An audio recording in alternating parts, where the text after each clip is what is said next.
talking with Larry Mednick about of Revo, Rev, and well, something else to be announced fame.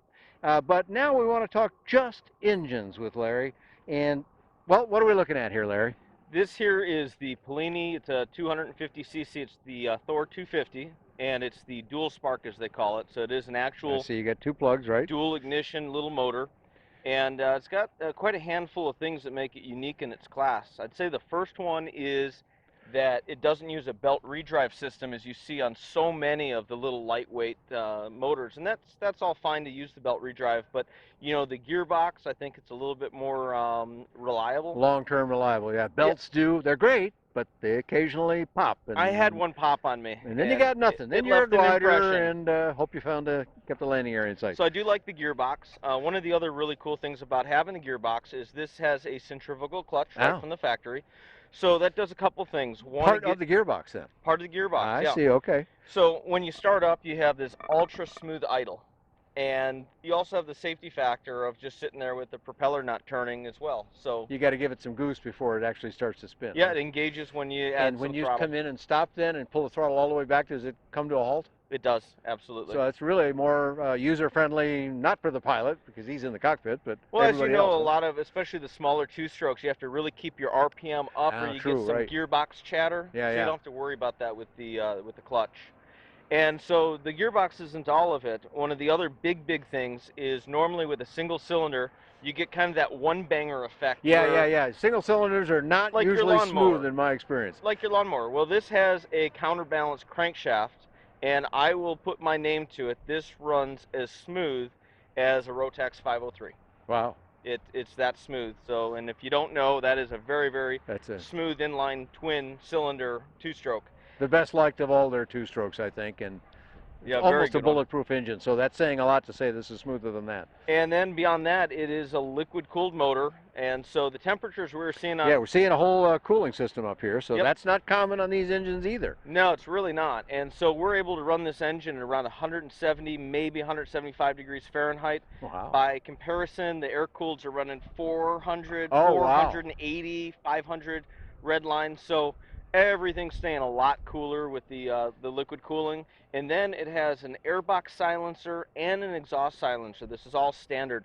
The only thing we do to the motor at the factory from the get-go is we ceramic coat the exhaust. Okay. And that way you're it's got a beautiful finish on it here. That's ceramic, is it? Yeah, and you really want to have that done at the factory. If you have it for 2 weeks, you've already got surface rust, and then people will send them out to jet hot, and that's great, but it's never like doing it when it's a fresh steel, brand new exhaust system. So that's done at the factory, ready to go. And then we finish it off with E-props, and this is actually a brand new fixed pitch design. It has that two-part blade. Yeah, it kind of sort of looks like two blades here. Well, yeah, and Helix has been famous for this design. I don't know if they started it or not, but the regular E-props that they've had for the last year or two, or however long it's been out, is in a ground adjustable, and that's great. But this one's designed for the Polini, and so you're getting the perfect RPM, slap it on, ready to go. They're dynamically balanced, and works really well. So, well, Larry, I'm looking down here, and I see this little. I'm not going to pull it too far or too fast.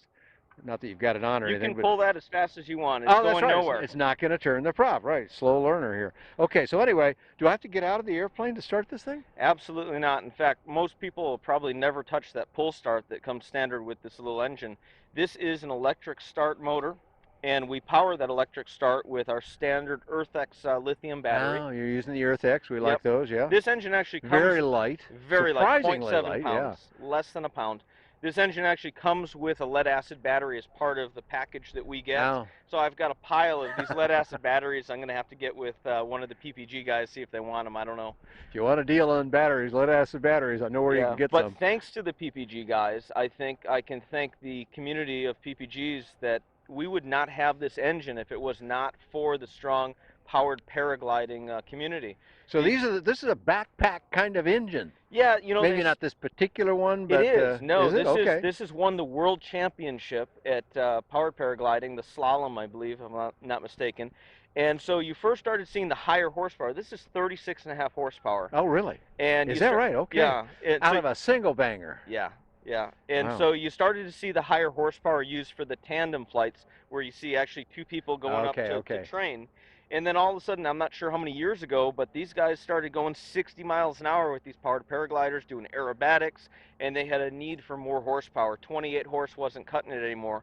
And so Polini, who's been making all these smaller two-stroke engines, came out with their big water-cooled 250cc, 36.5 horsepower motor, and it just so happens that it's been an excellent application for the REV, and I know a lot of other manufacturers, Air Creation, B-Light, are primarily using this motor on their Part 103 machines, so I'm not the only one that's figured this out. This is the single seater that came out, what, two years ago now? Yeah, we unveiled it at Sun and Fun, what would that be, 2014 then, huh? 2014 maybe, yeah. Okay, yeah. And it has the interesting little carriage, which you can kind of see in the yellow trike behind us here, that allows you to move it in and out of the hangar and keep the wings on it and makes for a quick setup and like that. But it's a delicious little aircraft, but it looks like it's missing a real key component here. Now, they've probably just taken that off for show. Well, No, maybe no. not. I Yeah, wanted to give you a segue, so tell me about that. Yeah, one of the claims to fame with the REV is that there is no front strut. And the way it's built with the triangulated mast back here, and it's a non-folding mast, so there Right, isn't. there is no, I don't see a junction anywhere. That's No, and you have to look behind us to see what it looks like folded, but the entire front end unplugs, and that's the folding point. that's right down here at this point where you've got your other Rev marked logo on That's there, right? correct. Yep. And so these little CNC rods here, we call them flex rods. They double as a well, flex rod. That is the suspension of the machine. So this is all-wheel suspension with no front struts. So I can actually climb up here and jump on this. If Okay. you want to hold that for me for a second. All right. And you can probably see some of what's flexing here. And if we get a pilot's weight in here, it'll be even more. Sure, it makes sense. Or those exceptionally bad landings that one of us makes now and again. Not me, of course, but somebody does. So anyway, great little. So we moved over here because I wanted to see this carriage arrangement that's used, and this is part of what we were just talking about on the purple one, where this mast, which is what I've got my hand on right here, does not have a hinge point like Correct. I think virtually all trikes do. I'm not familiar with another one that doesn't do this. This is the first of its kind okay, that I does thought not this have was a unique. folding mast, yet it folds. Yes, and so it still folds. And this down here that my foot is touching is part of that magic.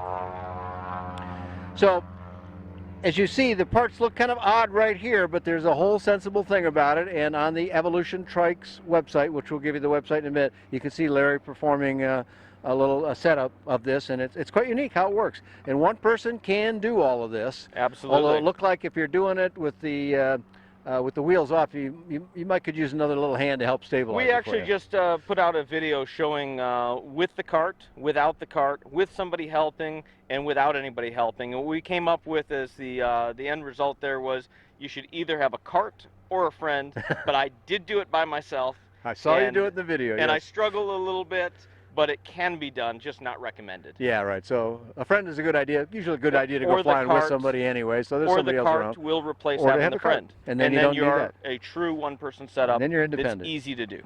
So you got kind of a strange-looking black thing down here. What's this? This is, we offer actually two different parachute systems. We have, of course, the BRS, which is a rocket propelled chute, and they're about $4,000 installed. This one is half that price. Wow. And a couple things I really like about this particular one, besides the price tag on it, is it's lighter weight than the BRS. It has a carbon fiber case on it. And I can ship this all over the world without having to worry about trying to disassemble the rocket and have BRS drop ship the rocket to the customer. This uses compressed air, about 2,400 pounds if I'm not mistaken, and it actually pushes the parachute and shoots it out like a cannon. Whereas the BRS uses a rocket to pull the parachute out. And both systems are very quick deployment and all that. But this is definitely the lighter, less expensive option. It's been very popular. A lot of people are asking for it. I don't know how this particular one is configured, but the Polini we were just looking at, the purple, pretty purple one, can that make 103? That can make 103, absolutely. Okay. So based on the different options that you choose, you can option it up with every option. and slightly exceed the Part 103 weight limits, but it is available in a Part 103 legal configuration in several different configurations. And that Polini is part of that package in making that happen, yes, right? Yes, it is, yes. And yet it still performs well. From the 36 horsepower Polini and the trike, the wing that you would normally deliver with just the one wing, 15 meter. Okay, just the one then. Yep. And what kind of climb rate do you see with that engine? It climbs at 500 foot per minute, and that's with a big guy, 250 pounds, with all the options on it. Okay. Still getting 500 a minute. That's a very solid climb rate, and you know, less stuff on it and whatnot, you do even a little bit better. Yeah, a lot of people confuse when they hear 500 a minute. They're thinking a 60 knot climb out 500 a minute is mediocre, but when you're going 32 knots at 500 a minute, it's quite steep. Yeah, if you plotted that on one looks like this, one looks like this. Yeah, it's a healthy little climb out.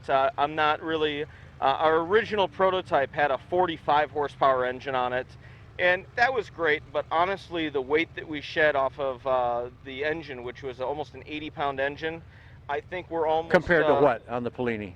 Compared to 45 pounds. Oh, wow. Yeah. Oh, you cut almost half the weight out of the engine. Yeah, so, you know, your power to weight ratio hasn't really changed that much. Right. So the 36.5 is definitely getting it done. I get a lot of guys that weigh 250 pounds, which is what we've tested and done all the drop tests against, is for a 250-pound pilot. And they say, oh, I think I'm going to be too big for this machine. You know, do you have a bigger motor for it? And I said, no, you don't understand. And truly, it is a well-powered aircraft. They go fly and they find out you're telling them the truth. If it's 100 degrees out, hot and humid, and you weigh 250 pounds, you may get 400 and something foot per minute, not the full 500, you know, sure. for conditions. Atmospheric conditions. But you're not going to be at 200 or 300 foot per minute. Okay, cool. All right, a lot of great information about Evolution trikes.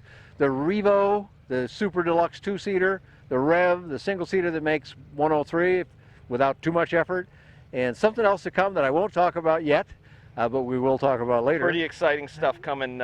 Looking for, I will say this, Sun and Fun 2017 is the date, and we will be launching, I think, the biggest thing we've ever done at Team Revo. All right, we'll be looking for that. How do we find more about what you've got today, and for people to follow you on progress of the new project? What's your web address, and we'll put it on the screen for everybody. Yeah, and it's an all-new website, so if you've been there before, check it out again, please. It's evolutiontrikes.com, and also Evolution Trikes on Facebook. Okay, great. It's a lot of good photography, a lot of great video, and these folks are busy with that. It doesn't get old and stale on the Evolution Trikes Facebook page or homepage. So go there and look. You can also find more about all the Evolution Trikes and lots of other aircraft in the affordable aviation range on buydanjohnson.com.